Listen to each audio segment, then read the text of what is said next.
Presidente de Nueva Economía Forum, tengo el placer de darles de nuevo la bienvenida, en este caso en el desayuno inaugural del Foro de la Nueva Comunicación que organizamos con la colaboración de Vodafone. Como desde la fundación de este foro tenemos el placer de que sea inaugurado por el presidente de Prisa, don Juan Luis Cebrián, académico de la lengua, y el gran honor, le hemos de agradecer de nuevo al presidente González de que haya aceptado presentarle. Presidente, la tribuna es suya.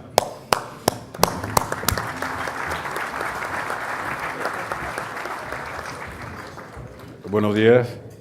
En esta inauguración tengo un doble placer, el placer de presentar a Juan Luis Cebrián, acompañado del placer de no ser yo el que tenga que dar la cara en la inauguración del curso, para hablar, imagino, de la situación. Es verdad que está enfocado a la comunicación, pero nuevas formas de comunicación y situación son muy difíciles de separar. Habrá que hablar algo de comunicación. Aunque nadie lo crea, hace 17 años y medio que salí del gobierno. Ya tengo 71, por tanto, tengo poca vinculación con la necesidad de hacer análisis que me permitan conseguir votos, que no persigo. Digo lo de los 17 años porque nadie recuerda que era con 54 años, cuando nadie creía que no tenía ningún interés en volver a ocupar ningún puesto institucional. Por tanto, le digo que tengo un gran placer en presentar a Cebrián. A Cebrián lo conocí en una doble condición, hace ya muchos años, en la condición de director del País, en esa rara distribución de responsabilidades que son la política y el periodismo, que no fue fácil en la España de los primeros momentos de la transición, porque estábamos todos en la misma trinchera y después había que separar trincheras, pero la percepción de las cosas desde la política y desde los medios es muy distinta. Les diré solo una anécdota reveladora de aquella relación. La única vez que hablé de un tema que afectaba al contenido informativo del periódico que dirigía, del País, la única quiere decir nunca, ni antes ni después, fue a petición del entonces presidente Calvo Sotelo, el día en que se produjo el asalto al Banco Central de Barcelona. Vivíamos todavía con los agobios del 23F y fue el presidente Calvo Sotelo, yo estaba en ruta, en carretera. Si recuerdan bien, todavía no había teléfonos móviles ni ese tipo de cosas. Y la propia Guardia Civil, con la eficacia característica de la Guardia Civil, me paró en la carretera, me dijo que me estaba buscando el presidente del Gobierno, hablé con él y me pidió que hablara con el director del País para que no publicara una información sobre el asalto al Banco Central de Barcelona, que el propio director del País entonces me confirmó que la había recibido por 4 llamadas del propio Consejo de Ministros de distintos miembros del Gobierno y, por tanto, que la iba a publicar. Bien, aquello lo recordarán si van a las hemerotecas. Fue la única vez. Por tanto, mi relación ha sido siempre de un gran respeto respecto de los contenidos informativos, estuvieran o no estuviera de acuerdo con ellos. Y muchas veces no hemos estado de acuerdo, no hemos coincidido en los análisis. Con el tiempo, las discrepancias respecto de las percepciones de la realidad han ido disminuyendo, no han desaparecido ni desaparecerán nunca, y es completamente lógico. Pero sobre todo he llegado a conocer a Cebrián y se ha consolidado lo que podríamos llamar una buena amistad que me lleva incluso a presentarlo con orgullo y con satisfacción en esta tribuna.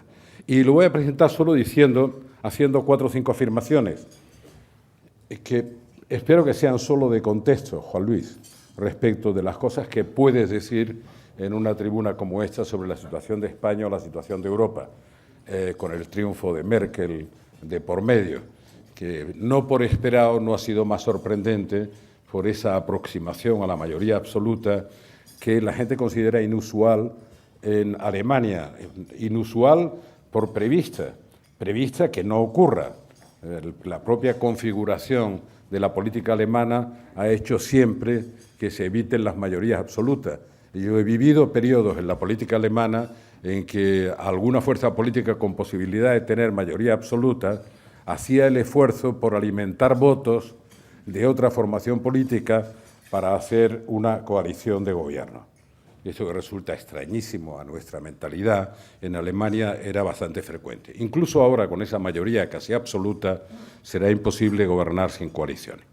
Solo quería hacer 4 afirmaciones, y no es una provocación para tener que ocupar esta tribuna y explicarlas. La primera, me sigue preocupando gravemente el proceso, que es un proceso antiguo, pero que creo que es el fundamento de la crisis, de financiarización de nuestra economía y de la economía europea y, en parte, de la economía mundial.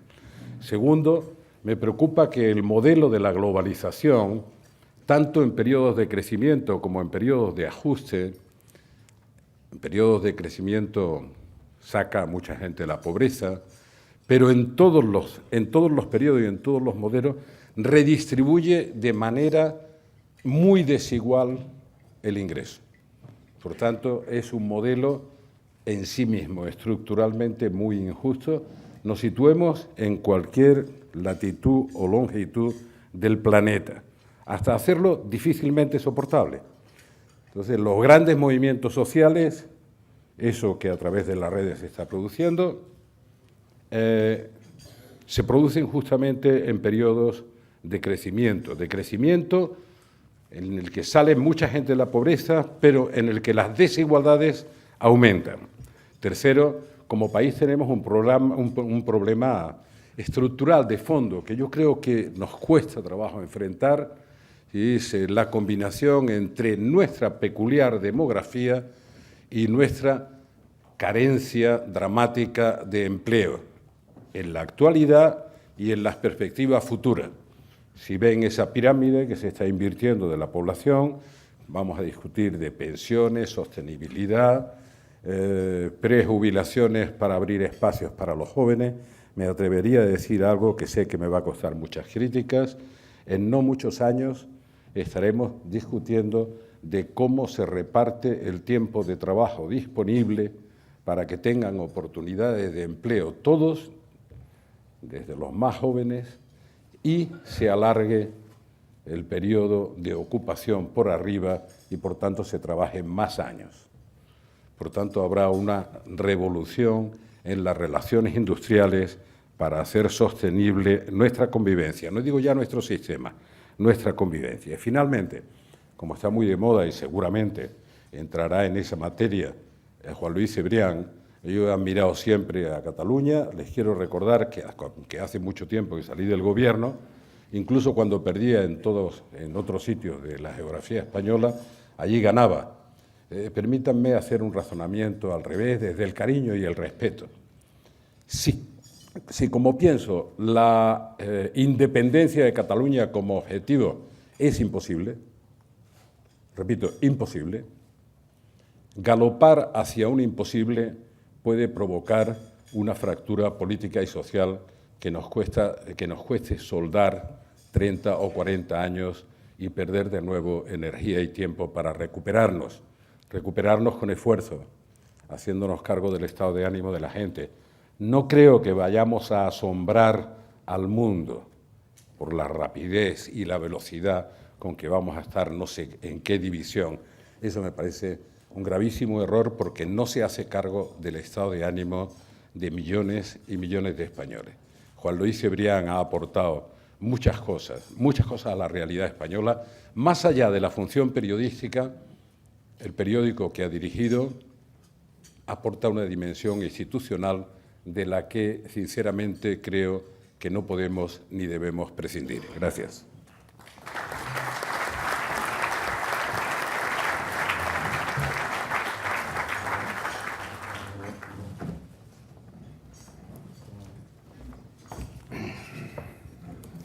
Buenos días a todos. Muchas gracias por su asistencia. Muchas gracias a José Luis Rodríguez por esta invitación. Y, desde luego, muchas gracias a Felipe González por su amabilidad al aceptar presentarme. No es la primera vez que comparecemos en público ambos, puesto que recordarán que hicimos un libro a la limón, pero sí es la primera en la que él hace de telonero, desde luego de forma injustificada. Y como él mismo ha dicho, hemos mantenido en el pasado discrepancias, algunas duras, cuando él presidía el gobierno y yo dirigía el periódico, pero esas discrepancias, desde mi punto de vista, palidecen respecto a la amistad ya largamente compartida que nos une y respecto a la identidad de criterios en muchas de las cosas y en muchos de los análisis respecto a la situación española y a la situación internacional. Para mí es desde luego un privilegio y es un honor el haber sido presentado por él, y estoy seguro que hubieran ustedes preferido que él siguiera hablando y yo simplemente hubiera clausurado el acto. Pero, en fin, me toca a mí inaugurar este curso de medios de comunicación. Aunque es un curso de medios de comunicación, he decidido que mis palabras sean de contenido fundamentalmente político y pretendo hacer una reflexión sobre el momento bastante peculiar que está viviendo este país. Nadie debe extrañarse por ello, porque es tarea de los medios, precisamente, orientar y vertebrar el debate público. Y como presidente de uno de los mayores grupos de comunicación en español y del diario en nuestra lengua más influyente y más extendido en el mundo, me corresponde esa responsabilidad, tratar también de contribuir a vertebrar el debate en torno a lo que sucede. Por lo mismo, este no es un acto extemporáneo, ni es marginal a mi actividad profesional, ni a la representación que tengo, y me gustaría poner de relieve, precisamente por eso, que el silencio recurrente de la clase empresarial en este momento respecto a muchas de las cosas que pasan en este país no creo que sea fruto de la prudencia. Creo que es fruto del clientelismo, de un clientelismo con el poder, que por otra parte el poder no reclama y desde luego tampoco lo agradece. Hace más de 5 años, la quiebra de Lehman Brothers desató la mayor crisis financiera y económica mundial que hemos vivido desde el final de la Segunda Gran Guerra. De entonces acá, los países centrales se han visto sometidos a políticas de ajuste que han castigado severamente a las capas más desfavorecidas de la sociedad. Ha aumentado la desigualdad entre ricos y pobres, se han deteriorado los servicios sociales, aparecen brotes de miseria e incluso bolsas de hambre en las democracias más desarrolladas.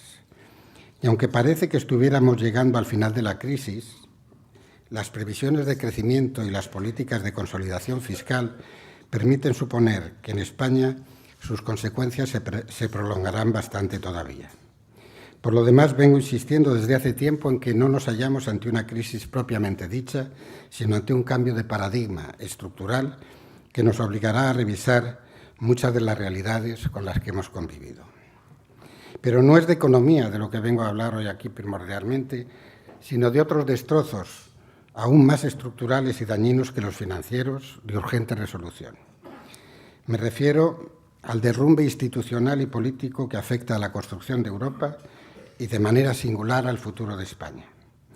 Las dificultades económicas han servido para destapar o poner de relieve esos defectos estructurales que existían ya, pero cuya perversidad estaba oculta por el espejismo de la codicia que alimentaba la burbuja financiera.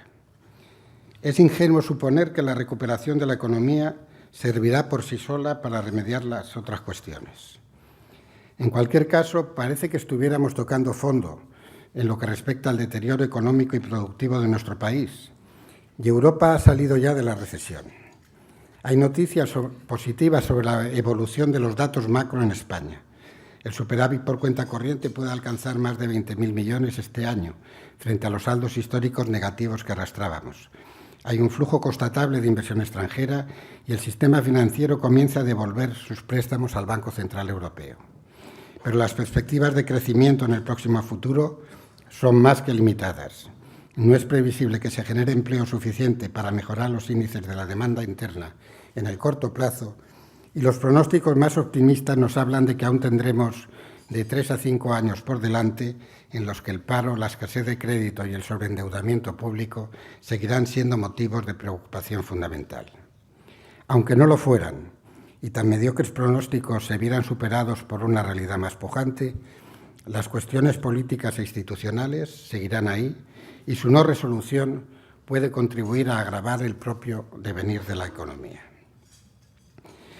El desprestigio creciente de la clase política entre la población ha sido multiplicado por la austeridad impuesta y los recortes presupuestarios que afectan a los servicios sociales en un momento en el que la opinión pública se ve ensombrecida por los escándalos de corrupción. Ese desprestigio no solo afecta a nuestros líderes, sino a gran parte de los dirigentes europeos, y se debe al sentimiento muy extendido de que es el propio sistema el que no funciona, ni en Europa ni en nuestro país. O sea que en ambos casos es preciso reformar o revitalizar las instituciones si no queremos que se nos mueran. Centraré mis comentarios en 5 cuestiones.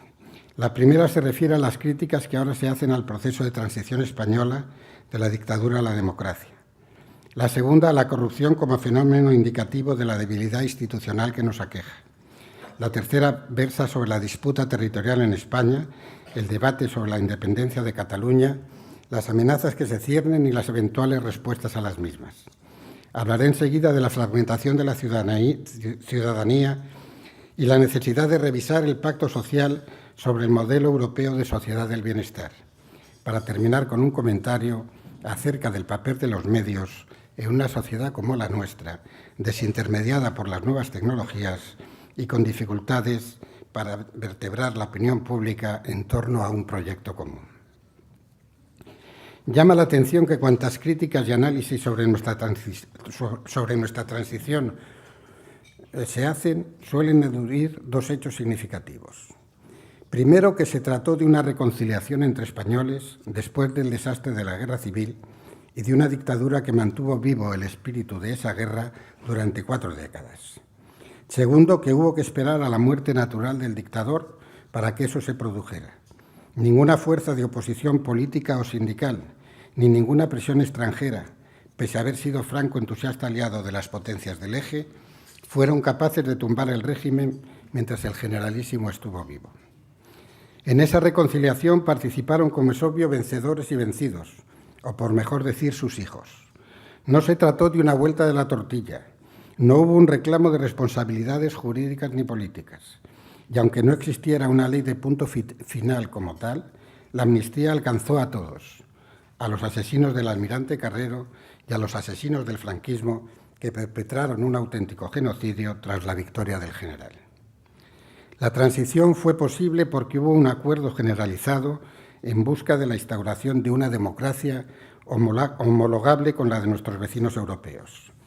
Casi 40 años después, los jóvenes de hoy no pueden apreciarlo sencillamente porque nacieron y se educaron en libertad y la democracia para ellos es su ambiente natural, en el que han crecido sin necesidad de reivindicarla ni de defenderla. Pero debemos preguntarnos por nuestro fracaso a la hora de enseñarles las raíces y el origen de nuestra actual convivencia. Puede por eso reclamarse a la derecha española sus responsabilidades cuando se niega a condenar parlamentariamente a la dictadura, cuando permite la existencia de miles de enterramientos ilegales de las víctimas de la represión franquista y cuando recurrentemente mira hacia otro lado ante la aparición ocasional de símbolos fascistas en sus filas. Es comprensible, por lo demás, si tenemos en cuenta que el presidente Aznar acostumbraba a inaugurar el curso político con una partida de dominó y un discurso programático en un pueblo llamado Quintanilla de Onésimo, en honor precisamente de un afamado pistolero, fundador del fascismo español en su versión de Partido de la Porra. En la transición, los socialistas renunciaron al marxismo, los comunistas arrearon sus banderas republicanas y el movimiento destiñó sus vestiduras y descabalgó sus símbolos. Fue un esfuerzo colectivo que comenzó por la cesión del rey de los poderes casi absolutos que había recibido de la dictadura y la apertura de un proceso constituyente. El presidente que restauró la democracia había sido meses antes el jefe del Partido Único de inspiración fascista. Y Manuel Fraga, líder de la derecha heredera del franquismo, simbolizó mejor que nadie la reconciliación cuando aceptó presentar en público a Santiago Carrillo, pese a que los voceros de la reacción le increparan y le sigan increpando con el sobrenombre de asesino de paracuellos. Contra lo que algunos imaginan, no hubo un plan ni se pactó ningún consenso como tal. Hubo una voluntad común de los líderes políticos y sindicales por recuperar la libertad y la democracia para todos, aparcando las luchas por el poder y las revanchas por la herencia recibida. Las instituciones de la sociedad civil, la Iglesia de Tarancón, la prensa, la universidad, los intelectuales, se sumaron a esa corriente mayoritaria contra la que se alzaban, no obstante, poderosos enemigos. Los hechos demostraron que la unión hace la fuerza. Hoy nos encontramos en una situación totalmente opuesta. Existe una diagnosis clara sobre nuestros problemas y planes más o menos coincidentes para aportar las soluciones adecuadas. Pero abruma la falta de liderazgo en todos los niveles y la ausencia de voluntad política para poner en marcha dichos planes. Hablemos de la corrupción. Es opinión expresada por los responsables políticos que en España no existe una corrupción generalizada, sino que se trata de casos aislados y excepciones personales.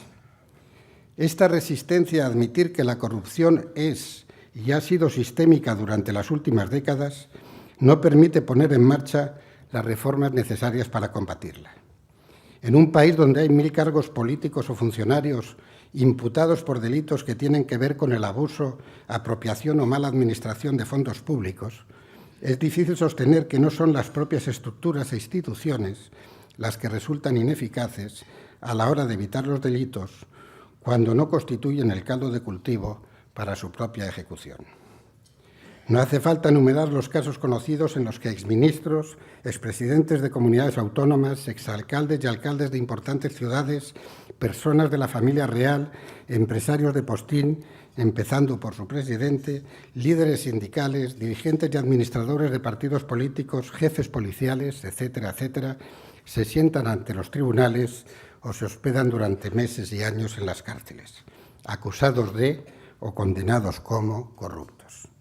La mala estructura de financiación de las haciendas públicas y autonómicas, las leyes desreguladoras de la actividad económica, el fracaso de los organismos de regulación y supervisión, la lentitud y extravagancia de la Administración de Justicia, el financiamiento irregular de los partidos políticos y tantas otras cosas que podrían citarse, ponen de relieve que nos hallamos ante un problema estructural, vecino o parecido a la famosa Tangentópolis, en un país que ya tiene más del 20% de su Producto Interior Bruto sumergido y donde el Estado es recurrentemente incapaz a la hora de perseguir y sancionar el fraude fiscal.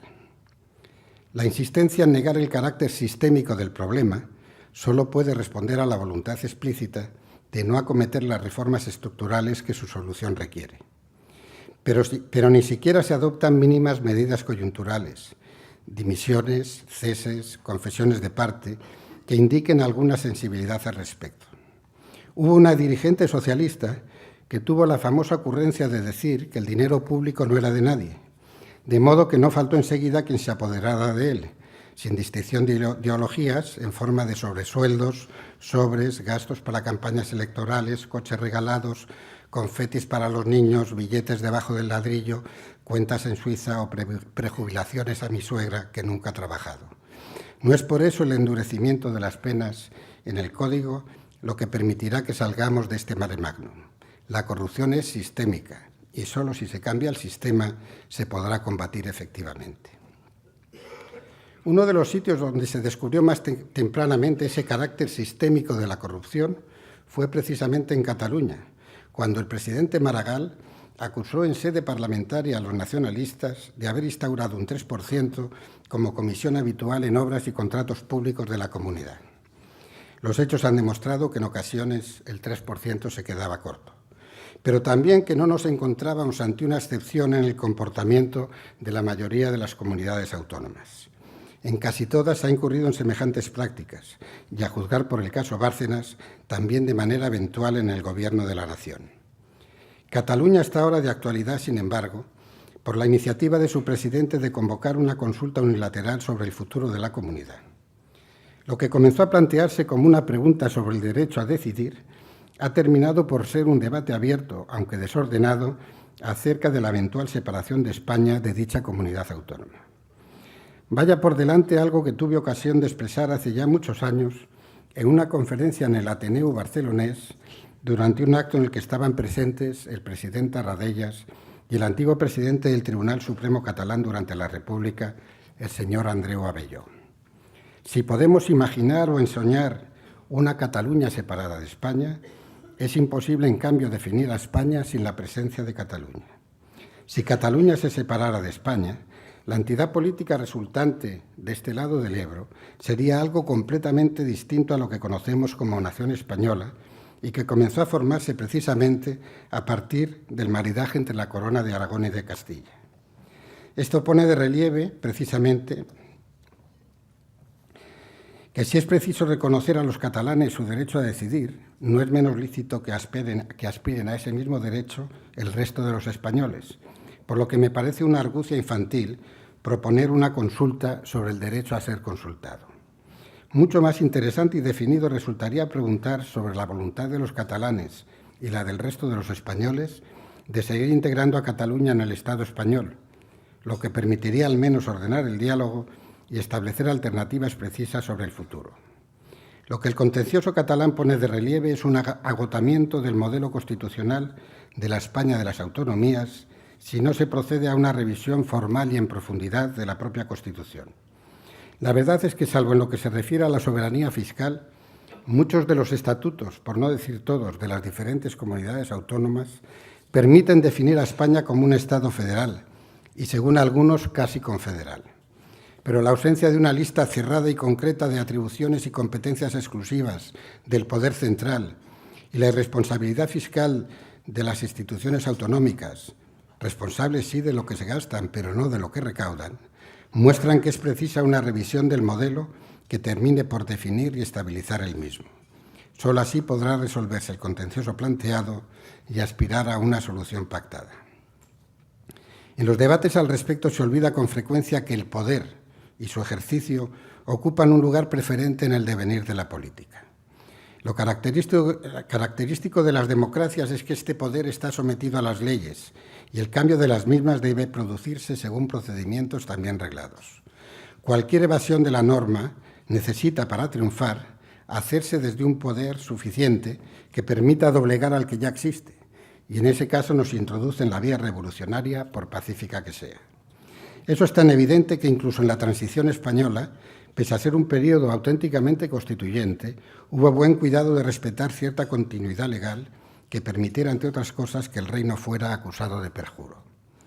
La realidad es que Cataluña no tiene hoy por hoy poder político para declarar su independencia.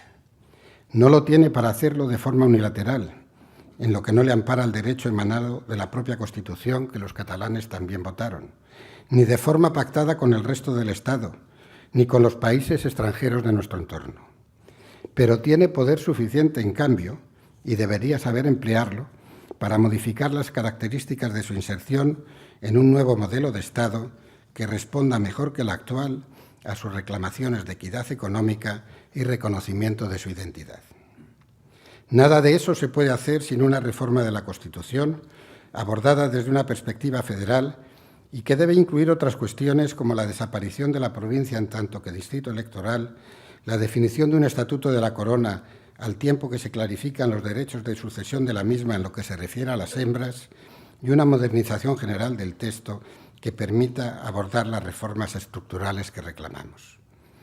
Entre todas ellas sobresale la necesidad de un nuevo pacto social en el marco europeo respecto a nuestro modelo de estado de bienestar.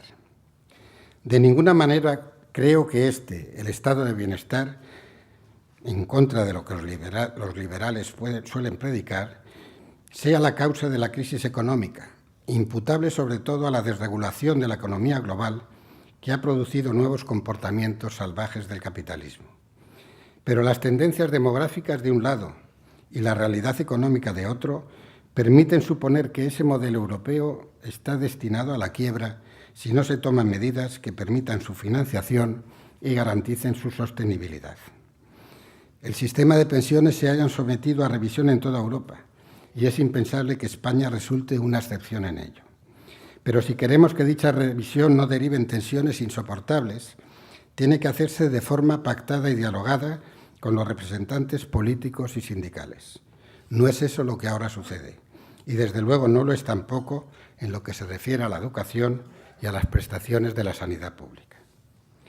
El 10 de febrero de este mismo año, el periódico El País publicó un decálogo para salir de la crisis, en el que se reclamaban medidas que nos permitirían afrontar el futuro con garantías de éxito.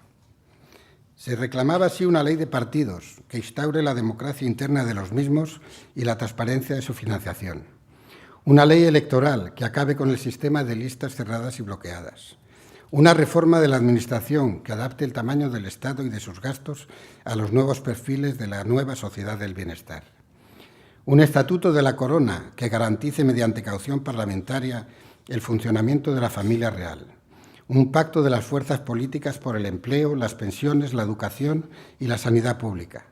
Una reforma de la justicia, el único poder del Estado que no se democratizó en la transición.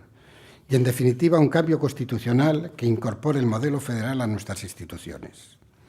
Estas demandas no constituyen nada original, responden a aspiraciones muy extendidas y exigen una respuesta por parte del poder político.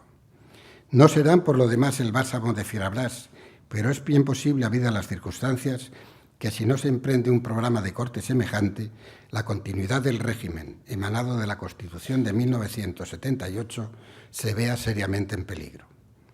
Las noticias sobre la enfermedad del rey, que lleva casi un año en el banquillo, y los vacíos legales existentes respecto a una eventual abdicación o inhabilitación y al papel público del heredero, generan considerable alarma en no pocos sectores de opinión que el Gobierno no se aviene a reconocer.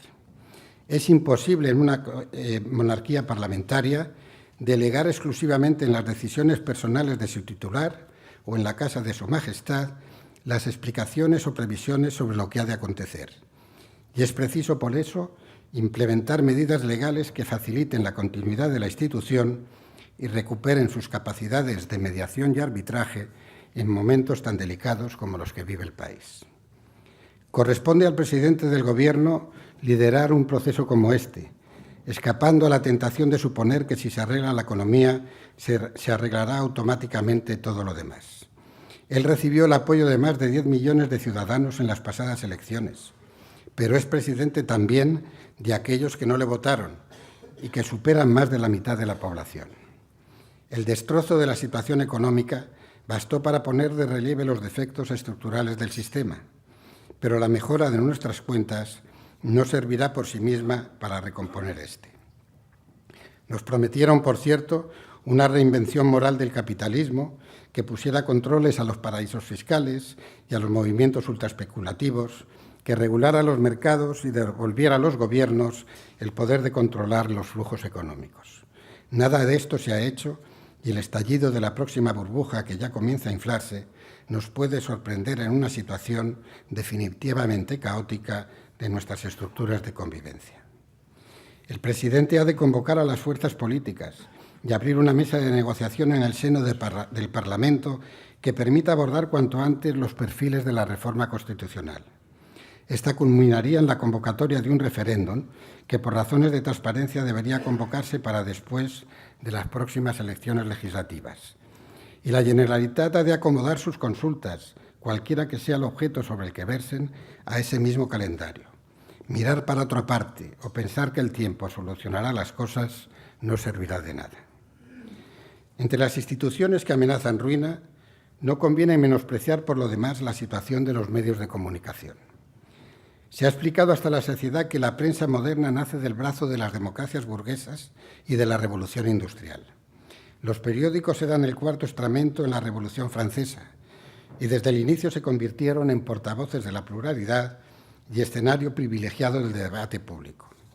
En definitiva, la prensa, en tanto que institución, ha funcionado siempre como una parte del sistema. Eso explica la famosa frase de Jefferson cuando aseguraba que, como nuestro régimen está basado en la opinión pública, entre tener un gobierno sin periódicos o periódicos sin gobierno, me quedo con esto último. La prensa primero, más tarde la radio y la televisión, contribuyeron durante 2 siglos a vertebrar las opiniones públicas. La irrupción de Internet constituyó un cambio absolutamente revolucionario. La extensión de las facilidades de expresión y comunicación prácticamente a todos los individuos de las sociedades industrializadas, la posibilidad del anonimato en sus acciones, la instantaneidad de la distribución de los mensajes y la eclosión de las redes sociales han contribuido a la fragmentación de la opinión. El desvanecimiento de criterios y prioridades que parecían establecidos conspira abiertamente contra el orden social del antiguo régimen. El futuro de los medios ha estado siempre ligado a la representación política, fuera esta de signo democrático o no. Pero la representación, como principio de delegación del poder, se está debilitando. Esta fragmentación social es una más de las paradojas fruto de la globalización. La crisis de los medios españoles, extraordinariamente profunda y duradera, tiene que ver desde luego con el derrumbe del consumo interno y con la austeridad económica, pero responde sobre todo a un cambio estructural de perfiles y consecuencias todavía imprevisibles.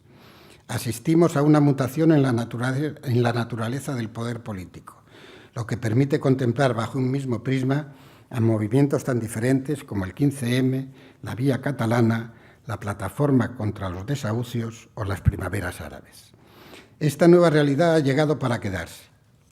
En el terremoto han de perecer muchos de los edificios que antaño nos parecían sólidos, para dar paso a estructuras más ágiles, livianas y aparentemente, solo aparentemente, inconsistentes.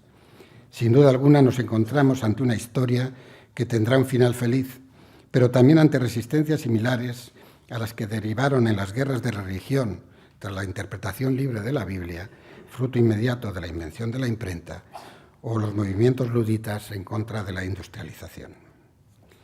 Escenarios como el relatado son ocasión propicia para el crecimiento del oportunismo. La ascensión del populismo entre políticos y periodistas, al hilo precisamente de la fragmentación de los movimientos sociales, es un hecho tan lamentable como difícil de impedir. Cuando más están necesitados los españoles de criterios fiables, de debates honestos, de información solvente, las tribunas del Congreso y las pantallas de televisión se llenan de agravios, gritos, insultos, zafiedades y tonterías. Norman Mailer escribió en su día, con motivo de la felación secreta de Mónica Lewinsky al presidente Clinton, que al fin y al cabo la política tiene también entre sus objetivos el entretener al personal. Ese papel lo cumplen hoy muchas tertulias televisivas, declaraciones públicas, blogs cuya enjundia es difícil interpretar y cosas así. Pero cabe indignarse con Mariano José de Larra, en su famoso artículo «¿Quién es el público y dónde se encuentra?», por el hecho de que, decía él, en todas partes muchos majaderos que no entienden de nada disputan de todo. Pongan a ustedes a esto que digo cuantas excepciones de rigor que quieran. Seguirán siendo solo excepciones. Un momento como este por el que atravesamos precisa de mayor generosidad y de mayor reflexión política, menos teatralidad en los debates y más disposición a sacrificar el pequeño o grande poder que se ostente en beneficio del interés de todos. Por eso es tan lamentable, por ejemplo, ver al presidente del Tribunal Constitucional aferrarse a su poltrona, defendido además por sus pares, a unas sabiendas de que él ya ha perdido toda credibilidad, toda apariencia de imparcialidad en sus funciones, y amenaza con contagiar su propio descrédito a la entera institución, ya muy dañada desde la sentencia sobre el Estatuto catalán. Para salir adelante, como antes decía, la unión hace la fuerza. Pero esa unión no puede nacer de la imposición de las mayorías, sea cual sea su origen, sobre los derechos de los demás, de la interpretación de una única manera de ser español, o catalán, o vasco, esa horrísona manía de hablar de buenos y malos españoles, de buenos y malos catalanes, de la resistencia a reconocer que la realidad económica nos obliga a diseñar políticas acordes con nuestras posibilidades, por más que no renunciemos a nuestros sueños de igualdad y prosperidad, de la pereza a la hora de emprender los cambios que el país necesita, fiándolo todo al devenir del tiempo, o de la renuncia a la solidaridad como elemento de cohesión social. Quiero que se me interprete bien.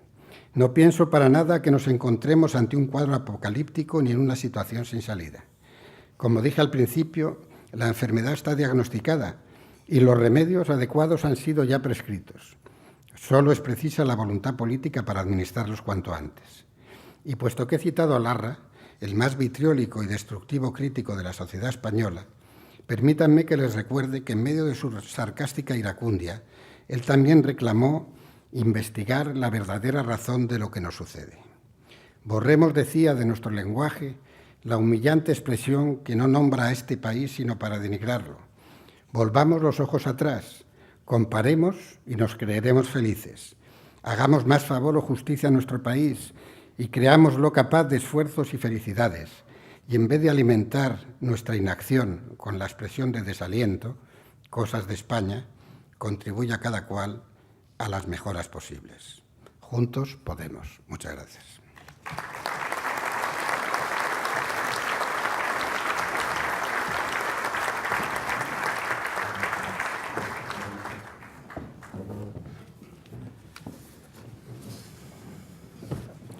Pues empezamos ya con las preguntas. Muchas gracias, don Felipe. Muchas gracias, don Juan Luis. Concha Cueto le pregunta, señor Cebrián, si es cierto que los dos bancos acreedores principales de Prisa, el Santander y CaixaBank, quieren que ustedes vendan el 56% de Sogecable a Telefónica. Parece que la compañía que preside el señor Alierta está dispuesta a pagarles 800 millones, pero ustedes piden por lo menos 1.000 por el 56% y tienen valorada Sogecable en 1.500. Le pregunta Pablo Ferrer también en cuánto valora usted Sogecable. Y hay más preguntas. ¿En qué situación se encuentran las negociaciones con el grupo de bancos para la refinanciación de la deuda de Prisa, 3.000 millones de euros? Y le preguntan también si habrá novedades de aquí a finales de este mes en cuanto a este asunto. Pues agradezco mucho a mis colegas estas preguntas sobre el contenido de mi conferencia. No se preocupe, que hay muchas sobre el contenido de su conferencia. Bueno, somos una empresa cotizada, las informaciones sobre negociaciones con los bancos, valoraciones, etcétera y tal, las hacemos públicamente a la Comisión Nacional del Mercado de Valores y no debo ni puedo decir nada diferente de lo que hemos comunicado hace unos días, unas semanas, en un hecho relevante al respecto. Y es conocido que la voluntad de vender Digital Plus o Canal Plus está en mi compañía por lo menos desde el año 2005. O sea que, por lo tanto, pues tampoco hay que hacer un gran periodismo de investigación para saber que Prisa, desde hace más de 8 años, tenía el propósito de vender Canal Plus o Digital Plus. Agustín García le pregunta en cuánto valoran ustedes los derechos de fútbol, cómo está en estos momentos el conflicto con el grupo del señor Roures Mediapro. Pues el conflicto, no hay conflicto en este momento, hay unas sentencias que están en revisión para ser firmes, en las que en la primera instancia se acordó que nos tenían que pagar más de 100 millones de euros. Hay otra demanda en curso al respecto, pero en este momento hay buena relación y no hay un conflicto específico. Carlos Puente. Los periodistas afectados por los EREs en El País, Sogecable y Prisa Radio se quejan de que bajo su presidencia el grupo ha quedado reducido a la mínima expresión y subrayan el hecho de que usted cobró en el año 2011 la cantidad de 13 millones de euros. ¿No había alternativa a los EREs? Bueno, en primer lugar, yo no cobré 13 millones de euros. Lo que yo cobro y no cobro es público y absolutamente transparente. Está publicado en las webs de la Security Exchange Commission de Nueva York y de la Comisión Nacional del Mercado de Valores. Lo que hicieron fue darme unas acciones a 2 euros de valor cuando estaban en ese momento a 1,20 y hoy están a 30 céntimos y he explicado eso hasta la saciedad. Segundo, no sé, esto de los periodistas, hay muchos periodistas afectados. Desgraciadamente hemos tenido que hacer regulaciones de empleo como prácticamente todos los medios de comunicación en este país y hay unos que opinan de una manera y otros que opinan de otra. Hay muchas preguntas, como cabía esperar, que vienen dirigidas a ustedes dos, a su presentador, don Felipe, y naturalmente a usted. Si usted convence a don Felipe que intervenga en algún momento de estas preguntas, nosotros encantados. Pero de momento se las hacemos a usted. ¿Qué piensan ustedes, qué piensa usted de la reforma de la Constitución que propone el Partido Socialista para implantar un modelo federal? ¿Cuánto de asimétrico debería ser ese federalismo, en su opinión, para que contentara a los catalanes que ahora abrazan la idea de la independencia pura y dura? ¿Cómo valoran las manifestaciones contra esa propuesta de reforma de la Constitución hechas por antiguos dirigentes socialistas a los que algún medio de comunicación de derechas ha bautizado como muertos caminantes, incluyendo a don Felipe González? Bueno, yo he expresado mi propuesta en lo que tenga que ver con la propuesta socialista. Es decir, que los federalismos son todos asimétricos, aunque no se consideren como tal. Prácticamente todos los países federales, los estados federales, tienen situaciones asimétricas. Si se contentará o no a los catalanes que quieren la independencia, si alguien quiere la independencia no se va a conformar con un estatuto federal. Pero el problema no es contentar a los que quieren la independencia, sino garantizar que Cataluña puede funcionar dentro de España con el apoyo mayoritario de la opinión pública de los catalanes y de los españoles. ¿Debería el Gobierno, en su opinión, claudicar a las demandas de Artur Mas y sus socios y permitir la celebración de la consulta independentista, como usted ha insinuado que debía ser? De ser así, ¿en qué condiciones tendría que ser esta consulta? ¿Un modelo de financiación a la medida de Cataluña que parece preparar el Gobierno del señor Rajoy será suficiente para frenar a ARC y a Convergencia? Yo creo que es obligación de todos los gobiernos, el Gobierno central y el Gobierno de la Generalitat, de cumplir la ley y hacer cumplir la ley. Y por lo tanto, ninguno de estos gobiernos, ni el señor Mas ni el señor Rajoy, pueden apartarse de la normativa legal. Lo que pueden hacer es cambiarla. Y para eso el presidente Rajoy tiene la mayoría en el Parlamento y creo que habría un gran consenso en las fuerzas políticas para cambiar algunas normas legales. Pero no creo ni que el presidente de la Generalitat ni que el presidente del Gobierno incumplan la ley, porque incurrirían en un acto de prevaricación que podría ser perseguible y punible por los tribunales en ambos casos. ¿A qué cree, señor Cebrián, que espera el señor Rubalcaba para llevar a cabo el prometido cambio en el PSOE? En su opinión, ese cambio pasa por elecciones primarias ya y porque don Alfredo deje paso a un nuevo equipo. ¿Quién tiene posibilidades en esa carrera, en su opinión? No tengo ni la más mínima idea, no sé nada del PSOE. Nunca he sido del PSOE, ni militante, ni simpatizante, como ahora se dice.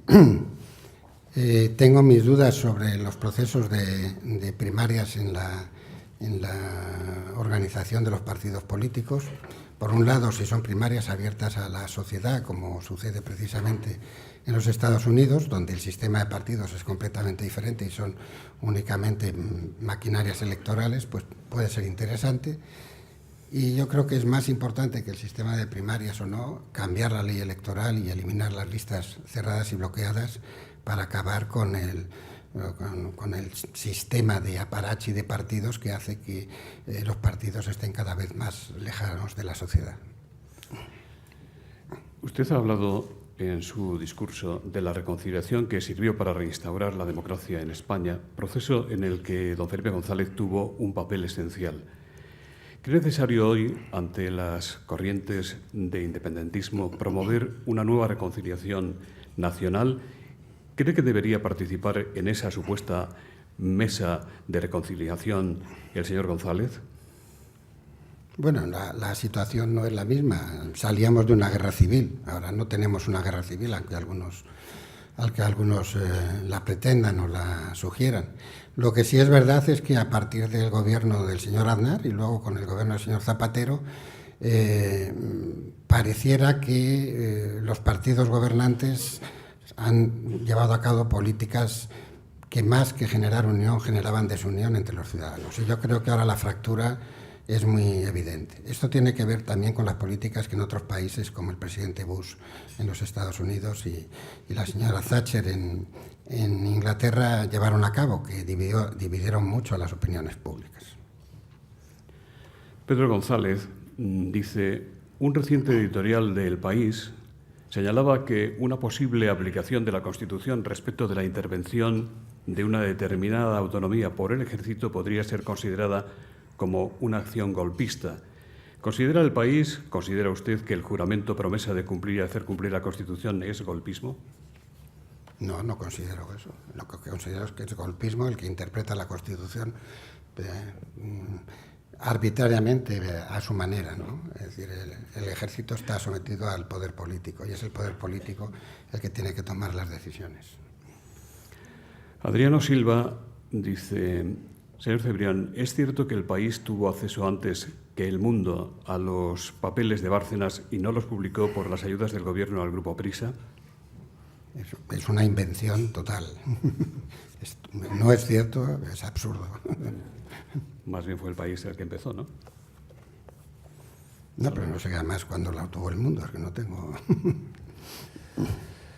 Fernando Hernández, del Confidencial Digital, ¿qué relación tiene Prisa con el actual gobierno? ¿Cree que don Mariano Rajoy debería tener un trato deferente con los medios? No sé si deferente o diferente, no entiendo bien la letra, con los medios como tenían Zapatero o Aznar. Parece que es diferente. Yo creo que ha habido un progreso por parte del gobierno del presidente Rajoy, y es que Aznar y Zapatero intervinieron activamente en los medios de comunicación para tratar de hacerse ellos con cadenas de medios o con organizaciones de medios. Dieron medios a sus amigos, a quienes les caían bien, se los quitaron a los que les caían mal. Hubo una intervención directa del poder político, tanto con el presidente Aznar como con el presidente Zapatero en los medios de comunicación, y eso no ha sucedido con el presidente Rajoy, como no sucedió con el presidente González y tampoco con Calvo Sotelo. José Manuel González Huesa, de Servimedia, le pregunta a usted qué les parece el debate generado en torno al rey y la monarquía, si cree necesario un relevo generacional y si está en peligro el actual modelo de Casa Real. Julio Vidal le pregunta si es compatible su mencionado modelo federal con la monarquía. Bueno, el Reino Unido es un país federal y tiene la monarquía más antigua y consolidada de Europa, o sea que es absolutamente compatible el modelo federal con la monarquía. Respecto al debate, yo creo que es bueno que haya un debate organizado, no creo que deba ser un debate en las...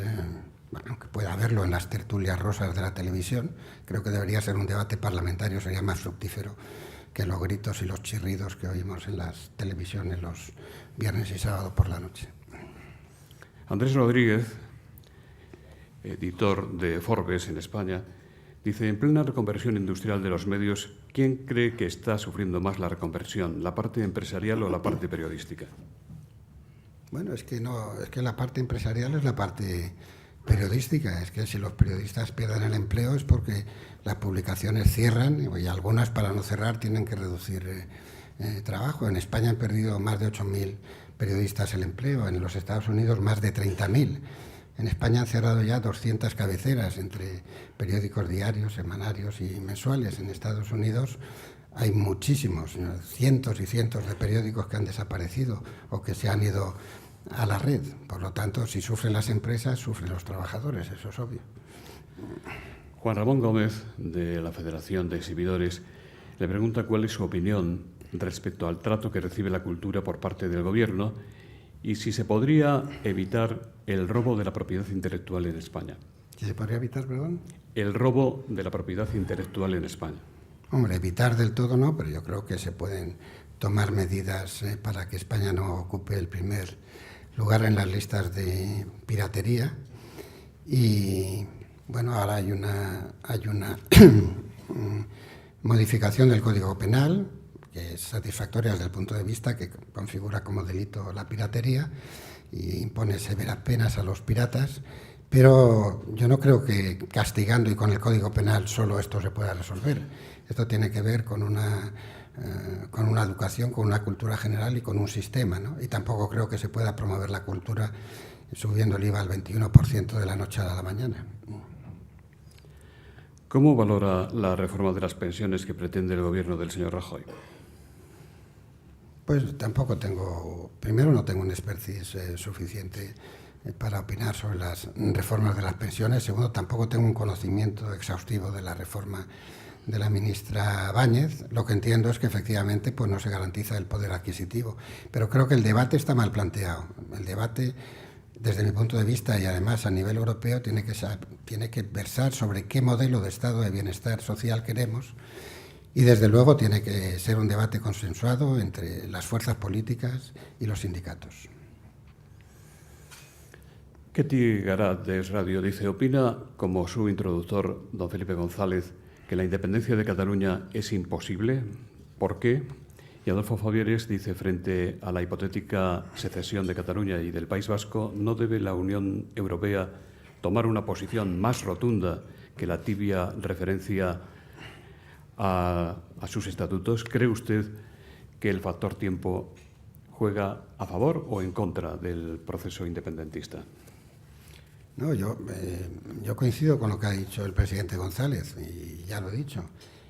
La independencia es imposible tiene que ver con poder.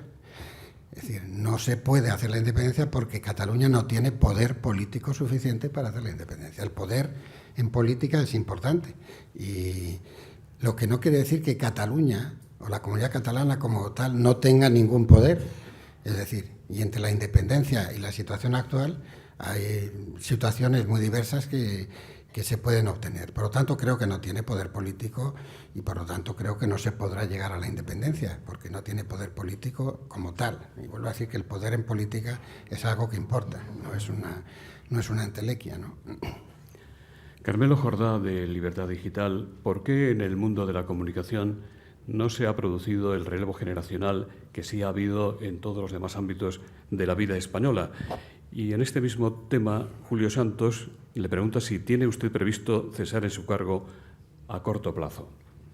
Bueno, ya anuncié Primero, yo sí creo que ha habido un relevo generacional. Puede no haberlo habido en algún caso o en los órganos de representación, pero ha habido un relevo generacional muy, muy fuerte.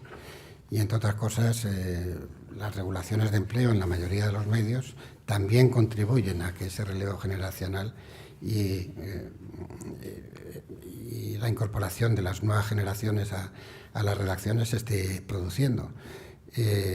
Ya dije en la Asamblea General de Accionistas celebrada antes del verano que, a petición del Consejo, espero prolongar mi contrato hasta diciembre del 2015.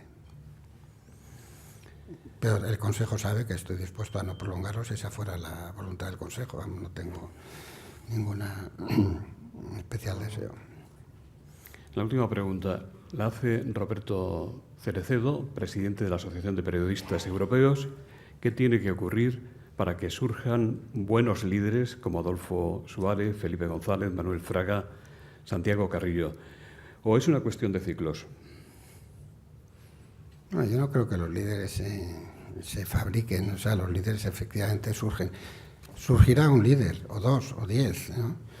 El problema es que no sean líderes populistas los que surjan. En este momento el caldo de cultivo es para los líderes populistas. Y están surgiendo algunos líderes populistas, ¿no? Y por lo tanto, lo que yo creo que necesitamos es un debate abierto y racional, y que los líderes que hay, buenos o malos, brillantes o mediocres, se pongan de acuerdo y no defiendan precisamente sus pequeñas gabelas o sus pequeñas instancias de poder. O sea, tiene que ocurrir exactamente lo contrario de lo que ha ocurrido en el Tribunal Constitucional. Es imposible que el actual presidente del Tribunal Constitucional sea un líder de nada, habida cuenta de cómo se ha producido el asunto. Por lo tanto, lo que tiene que ocurrir es lo contrario de lo que está ocurriendo. Si me permite una pregunta de regalo, ¿qué tal les va a Prisa en América Latina?